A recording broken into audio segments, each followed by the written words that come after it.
c'est la chronique nostalgique. Très bien, on va commencer par un petit tube de l'époque. Frou-frou, frou-frou, par son jupon la femme.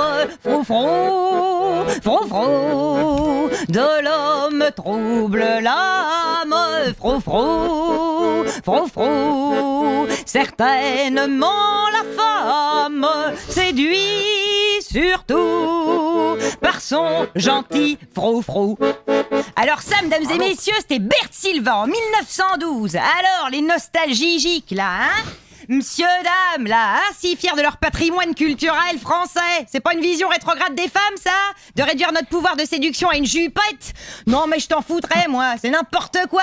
Exemple, Cécile de France, au César. T'as vu comment qu'elle était fagotée? On aurait dit une housse de clic-clac. Et pourtant, ça l'empêchait pas de pécho, si tu vois ce que je veux dire. Mes enfants, revenons un petit peu sur Décathlon, là, hein. C'est pas à fond la faux forme, à ce qui paraît. Pour ceux qui seraient totalement déconnectés de l'actu parce qu'ils passent leur vie dans les caves, comme le bon vin, ou comme Gigi, si tu vois ce que je veux dire, ils ont voulu commercialiser un hijab pour les sportives. Et là, ça a fait un tollé général. Ça m'a rappelé le jour où j'ai voulu me retirer du métier. T'avais tout, des hommes, des femmes, des puceaux, des pères de famille, des politiques, ils rouspétaient. Je pouvais pas décevoir mon public. Bon bah du coup, j'ai dû céder, et me voilà encore en activité. Si jamais tu venais à te perdre vers la rue Saint-Denis, Gigi se fera un plaisir de te montrer le chemin, si tu vois ce que je veux dire. Enfin bon, c'est pas le sujet. Mais enfin, mes enfants, interdire à Décathlon de vendre un accessoire de sport destiné à certains musulmans pratiquants, mais laissez-moi rire. C'est quoi la prochaine étape? Interdire le filet aux fiches chez McDonald's? Oh, je te jure, tu vois les titres en ce moment, là. Gilet jaune, foulard rouge, hijab sportswear. Tu te demandes si tu lis l'Express ou le catalogue La Redoute. Eh oh, dis donc, l'actu, là. C'est la Fashion Week qui te monte à la marboulette.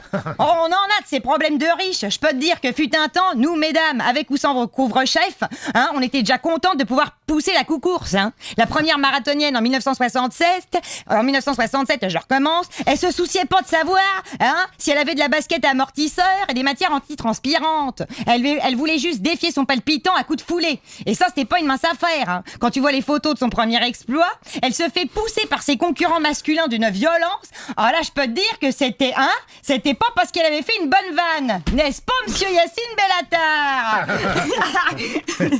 Perso, je suis pas très branché voile, hein. Gigi, à la vie. Gigi! Oh là là, il me fait perdre mon postiche, le salaud là!